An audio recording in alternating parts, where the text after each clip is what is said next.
চলে এসেছি সম্পূর্ণ আলাদা নতুন একটা ভিডিও নিয়ে। যে সমস্ত ছাত্রছাত্রীর কাছে ইতিহাস খুব কঠিন বলে মনে হচ্ছে, এমনকি তারা মাধ্যমিক দেবে, তাদেরকে বলবো এই ভিডিওটা একটু মন দিয়ে শোনো।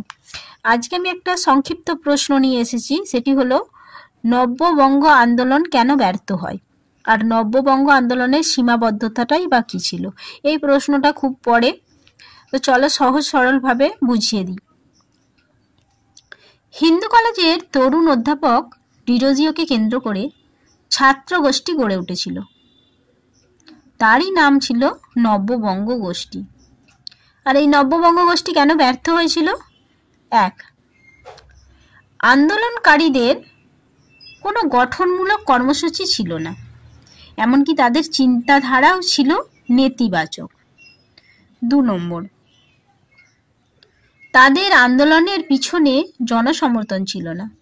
3 নম্বর, কৃষক, শ্রমিক ও মুসলিমদের নিয়ে তারা ভাবেইনি। আর 4 নম্বর, ডিরোজিওর মৃত্যুর পর কোনো সুযোগ্য নেতা তারা পায়নি। সেই সুযোগ্য নেতার অভাবেই তাদের আন্দোলন ব্যর্থ হয়ে গিয়েছিল। নমস্কার, ভিডিওটি ভালো লাগলে অবশ্যই লাইক, কমেন্ট ও শেয়ার করবেন।